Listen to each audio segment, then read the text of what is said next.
తొందరపడ్డానా ఏంటి? నా వాళ్ళు క్షేమంగా ఉన్నారో లేదో, ఇన్వెస్టర్స్ తెచ్చిన స్వీట్స్ లో విషానికి విరుగుడుందో లేదో, నీలంబర్ ఎక్కడుందో రమ్మని చెప్పండి. వస్తారు మేడం. ఎప్పుడో వస్తారని చెప్పకు, నేను రమ్మన్నాను చెప్పు.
ఆంటీని ఒక్కసారి నిలదీస్తుంది కానీ రెండోసారి అడిగితే పిచ్చి పట్టిందేమో అనుకునేలా చేశాను.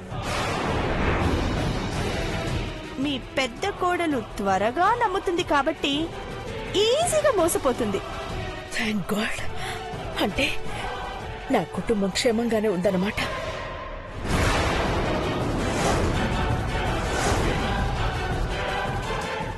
ఏం ఆలోచిస్తున్నారంటీ? పార్వతి నిన్నింతకు ముందే గుర్తుపట్టి చంద్రముఖి అని చెప్పింది. మొదట్లో తననెవరూ నమ్మకపోయినా చివరికి తను చెప్పిందే నిజమని నిరూపించింది. చెప్పు, ఇప్పుడు కూడా అదే జరుగుతుంది. చాముండేశ్వరిని నిన్ను ఒకేసారి కడ తెరిచే రోజు దగ్గర పడింది కాబట్టి మళ్ళీ నన్ను మీ దగ్గరికి తీసుకొచ్చారు. ఆంటీ, మీరు చాలా తెలివైన వాళ్ళని మాకు తెలుసు. కానీ మేము జగత్ కిలాడిలమని మాత్రం మర్చిపోకండి.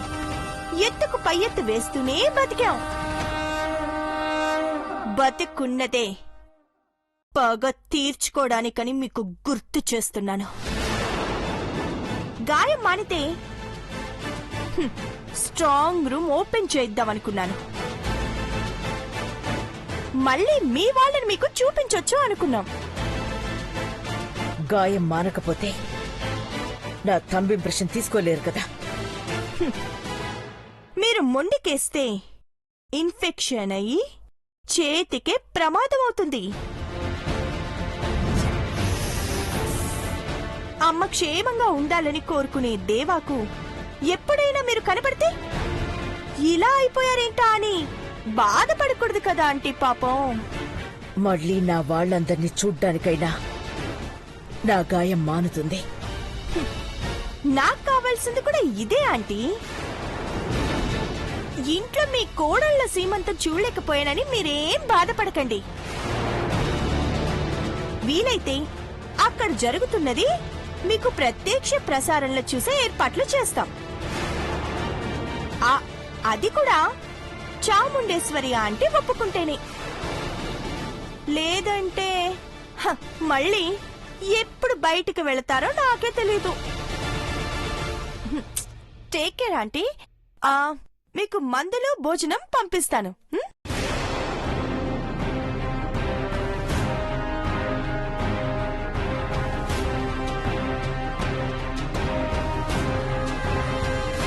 పార్వతి, నువ్వు నన్నైనా ఎదిరించాలని చెప్పాను. ఆలోచన శక్తి, ధైర్యాన్ని కూడగట్టుకుని అడుగు వేస్తే ఈ దుర్మార్గుల అంతు చూడొచ్చు.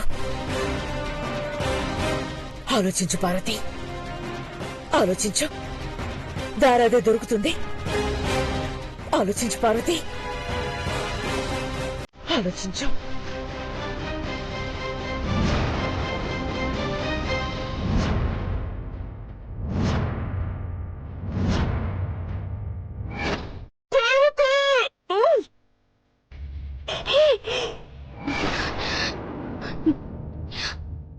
అమ్మగారు పార్వతి అని పిలిచినారు. ఆ గొంతులోని బాధ ఇంకా నాకు వినిపిస్తూనే ఉంది. ఆ రాక్షసులు అట్టుకెళ్ళడం నన్ను చూశాను. కానీ ఈడ చూస్తే ఇంట్లో నాకేమైనాదో అర్థం కావడం లేదు. ఈ నెల రోజులు అమ్మగారు ఎందుకిట్ట ప్రవర్తించినారు?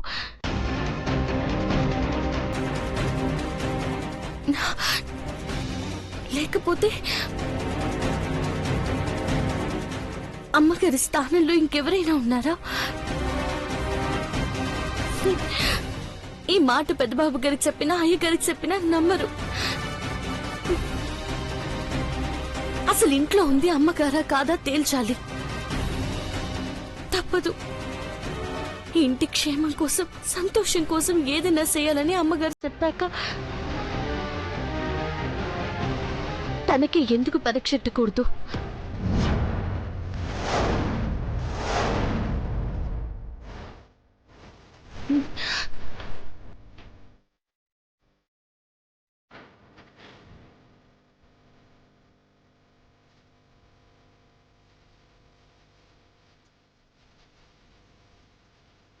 అమ్మగారికి ఏది ఇష్టమో ఏది నచ్చదో ఇట్టే తెలుస్తుంది. అమ్మగారైతే కాకరకాయ జ్యూస్ తాకరు.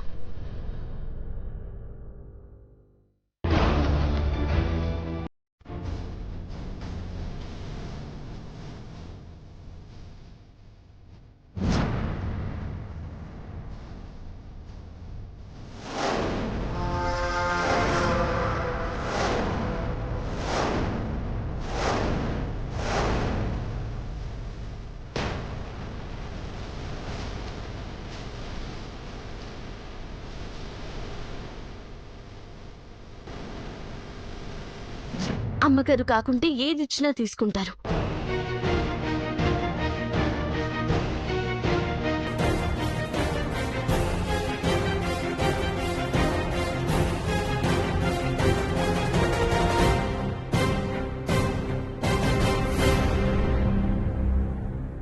ఇది ఈ టైంలో ఏదో జ్యూస్ తీసుకువెళ్తుందేంటి? చూద్దాం.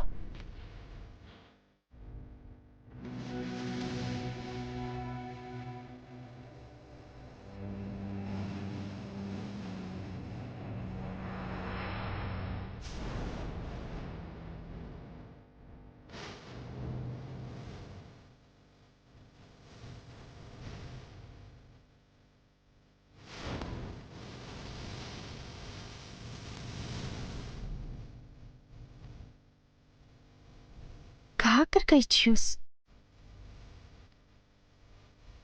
దేవాకా అంకుల్కా ఉన్నట్టుండి దీనికి ఇది తయారు చేయమని ఎవరు ఆర్డర్ వేశారు?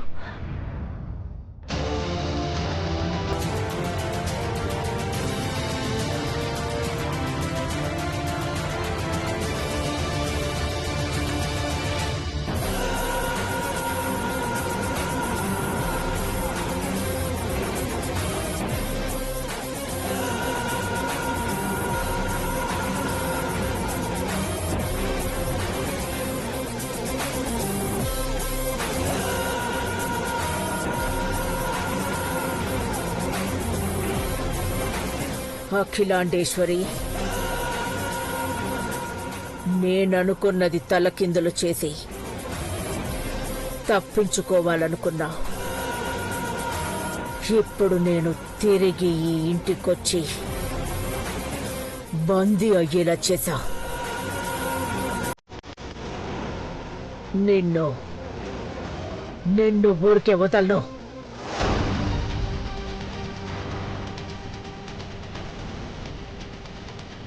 అమ్మగారు,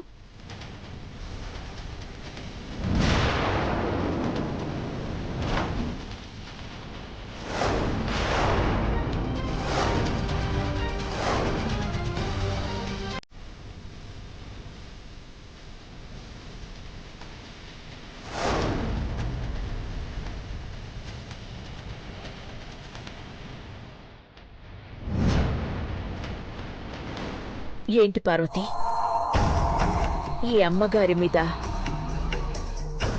అనుమానం తేలిందా? జ్యూస్ తీసుకొచ్చా? క్షమించండి అమ్మగారు, నా కళ్ళు నన్ను మోసం చేయవు.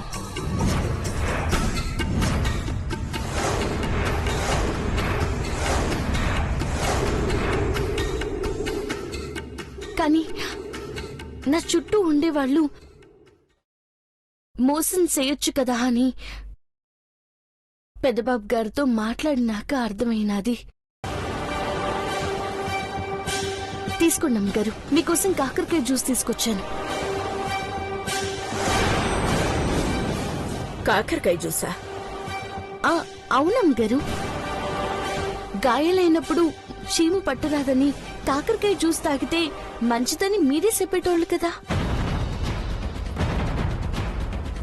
అఖిలాండేశ్వరి ఇలాంటి జ్యూస్ తాగేదా? విషంలా ఉంటుంది అది. తాగండి, తీసుకోండి అమ్మగారు. అక్కడ పెట్టండి పార్వతి. తాగండి అమ్మగారు, మంచి ఎంతోసేపు ఉండదని నిన్నే చెప్పినారు కదా, ఆలస్యం చేయకూడదు. తీసుకోండి.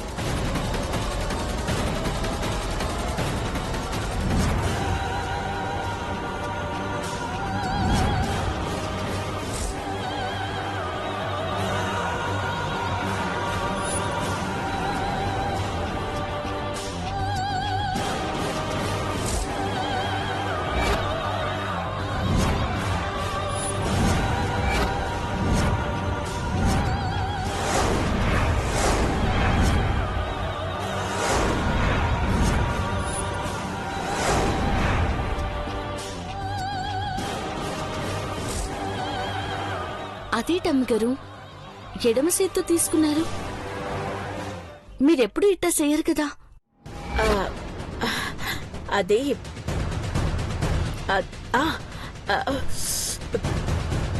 కుడి చెయ్యి చాలా నొప్పిగా ఉంది పార్వతి, అందుకే ఈ చేత్తో తీసుకున్నాను. అట్టగా అమ్మగారు, తైలం రాయమంటారా?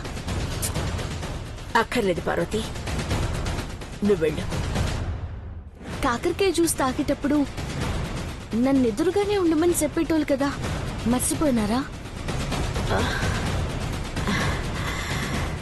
నేనెలా మర్చిపోతాను పార్వతి? కషాయంలా ఉండే ఈ జ్యూసుని తాగుతుంటే నువ్వు కూడా మొహం చిట్లిస్తావేమోనని వెళ్ళమన్నాను, అంతే. పర్వాలేదుండు, గ్లాస్ తీసుకుని వెళ్తూ గాని.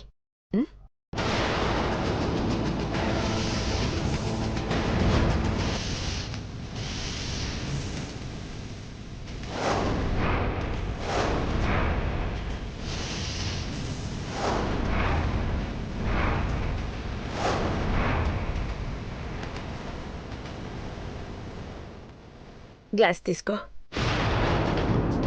ఇప్పుడు అనుమానం తీరినట్టే కదా? తీరిందమ్మగారు. చూడు పార్వతి, నిన్ను ఈ ఇంటి పెద్ద కోడలిగా అంగీకరించాను కాబట్టి నువ్వు ఇక్కడి దాకా వచ్చా. కాకరకాయ జ్యూస్ ఇచ్చినా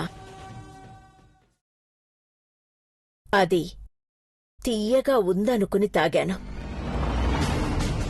నేను నీకోసం ఇన్ని చేస్తున్నా నేను కాదు అన్నట్టు నువ్వు మాట్లాడటం నాకు నచ్చలేదు పార్వతి. నీకెంత ధైర్యం ఉంటే అలా అంటావు అనుకున్నాను. అమ్మగారు దేవత అనుకునే బతుకుతున్నాను. ఆ దేవతిచ్చిన ధైర్యంతోనే అట్ట అడిగినాను, ఇట్ట చేసినాను. తప్పుగా అనుకోకండి. పార్వతి, ఇంకెప్పుడు ఇలాంటి పిచ్చి ఆలోచనలు చేయకు. ఉం? కళ్ళ ముందు సాక్షాత్కరించిన నన్ను నువ్వు పూర్తిగా నమ్మాలి. నమ్ముతానమ్మగారు. మీరెవరూ చెప్తే.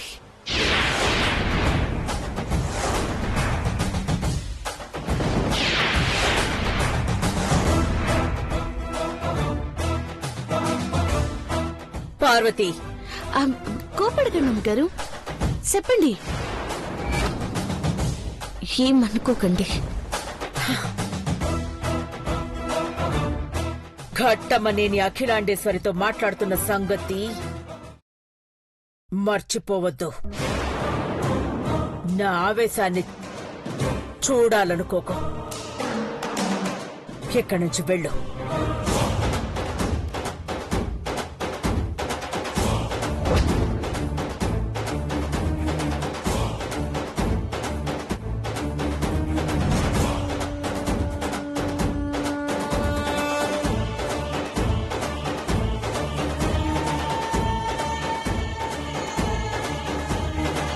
పార్వతి,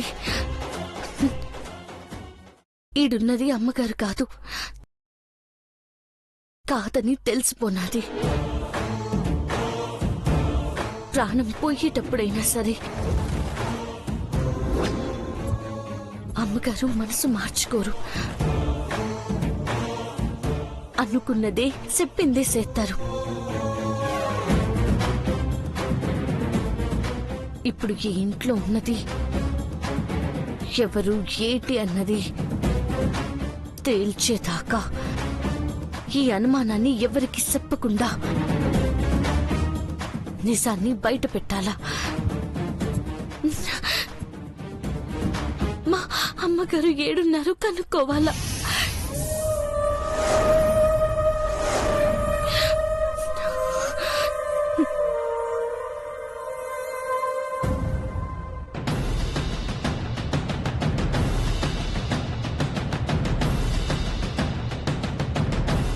అంటే ఏమైందంటే?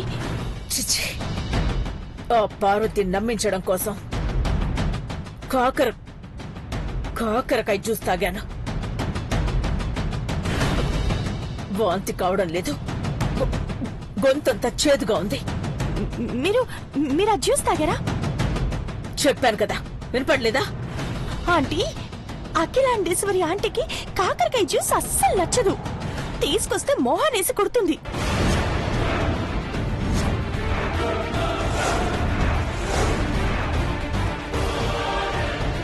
I see.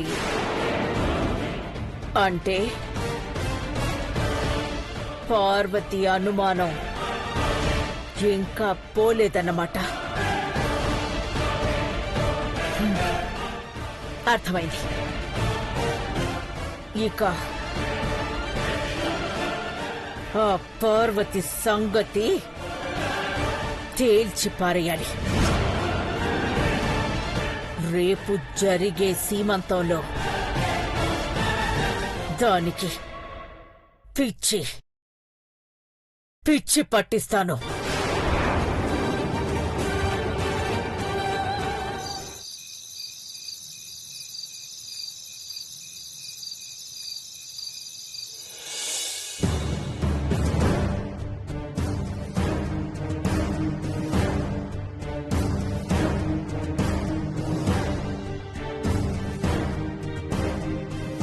ఖచ్చితంగా అమ్మగారు కాదు. ఈ విషయం పెద్దబాబు గారికి చెప్తే నమ్ముతారా? రాక్షసి నీలాంబర్తో ఈవిడ కలిసి ఏం చేస్తుందో అనిపిస్తుంది. కానీ పెద్దబాబు గారు నీ వెంటుంటేనే నువ్వేమైనా చేయగలవు పార్వతి. ఆయన ఆయన మనసు నొప్పించకుండా చేయాలి.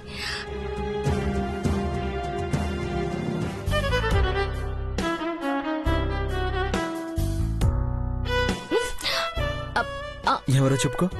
అదేంటి పెద్దబాబు గారు, మీరు మాట్లాడితే నాకు వినపడదా? నేను మాట్లాడకపోయినా సరే నువ్వు గుర్తుపడతావు.